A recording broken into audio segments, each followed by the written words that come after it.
जय श्रीराम जय श्रीराम जय श्रीराम जय श्रीराम जय श्रीराम जय जय श्रीराम।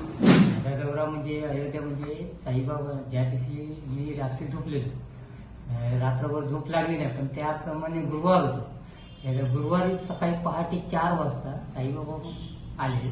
मला सांगतात की तू स्वतःहून मी जेव्हा सांगणार तेव्हा तुला अयोध्येला जायला लागतं, म्हणजे ओम साईराम म्हणजे ह्याचा अर्थ तुला कळाला काय. म्हणजे बाबा नाही, कारण त्या अर्थ म्हणजे लास्टचा जो राम आहे तेच तुला बोलवणार. ज्यावेळेला तुला आपणच तू स्वतःहून जाणार, तुझ्याकडे काय पैसा नसणार काय नसणार, तू स्वतःहूनच जाणार, पण त्यावेळेला तुला जायला लागणार. मग जी तारीख तुला मी देणार त्या तारखेप्रमाणे तुला जायला लागणार. मग आता आपला दौरा कसा असेल आणि कधीपासून तुम्ही इथून प्रयाण करताय? आज दौरा आज 11 तारीख, आजपासून मी दौरा कट्टा इथून चालू केलं विठ्ठल मंदिर. आज रात्री एका सावंतवाडीत वैभववाडीत जाऊन थांबणार आजच्या रात्री. तिथून दौरा कसा असेल पुढचा? दौरा पुढचा म्हणजे कोल्हापूर, सांगली, तुळजापूर, ह्याच्या पुढे म्हणजे जी काय गावं असतील. आपलं नाव? धनंजय मारुती शिंदे.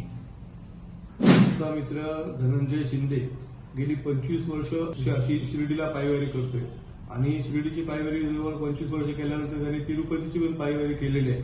आणि आता त्याने एक संकल्प केलेला आहे की अयोध्येची पायवारी करायची. आणि हे करताना साक्षात साईबाबांनी त्यांना साक्षात्कार दिलेला आहे की ओम साईराम हा जो मंत्र तो जपतो तर साईराम मध्ये राम आहे, त्यामुळे रामाचा ज्यावेळी बुलावा तुला येईल त्यावेळी तुला अयोध्येला जावं लागेल. हा साक्षात्कार साईबाबांनी दिल्याच्या नंतर आज तो अयोध्येच्या वारीला जायला निघालेला आहे. त्यांनी त्याची सुरुवात केलेली आहे, दौऱ्याची त्याची सुरुवात केलेली आहे. अयोध्या आपल्याला सगळ्यांना माहिती आहे की अयोध्येचं जे राम मंदिर आपण निर्माण झालेलं आहे ते राम मंदिर संघर्षातनं निर्माण झालेलं राम मंदिर आहे. बाबराने ज्यावेळी 15व्या शतकामध्ये त्यावेळी मशीद बांधली, म्हणजे राम मंदिर पाडून त्या ठिकाणी मशिदीचं निर्माण केलं.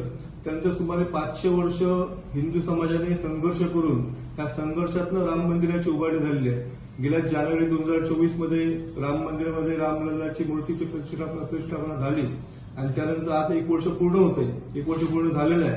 आज दुसऱ्या मजल्याचं पण बांधकाम त्या ठिकाणी पूर्ण झालेलं आहे. हे बघण्याचं भाग्य अगदी काही लोकांच्याच भाग्यामध्ये असतं. आम्ही पण राम मंदिर अजूनपर्यंत बघितलं नाही. अयोध्येला जायची आमची पण इच्छा आहे, पण त्याच्या अगोदर आमचा मित्र त्या ठिकाणी जातोय, पायी वारीने त्या ठिकाणी जातोय, ही खरोखर आमच्या सगळ्यांसाठी अभिमानाची गोष्ट आहे. त्याला आमच्या भाजप परिवाराकडनं आणि सगळ्या जनतेकडनं आमच्या हार्दिक शुभेच्छा आहेत. त्याचा प्रवास अतिशय सुखकर हो आणि तो चांगला प्रवास करून या ठिकाणी परत येऊ अशी आमच्या सगळ्यांकडनं त्याला शुभेच्छा आहेत.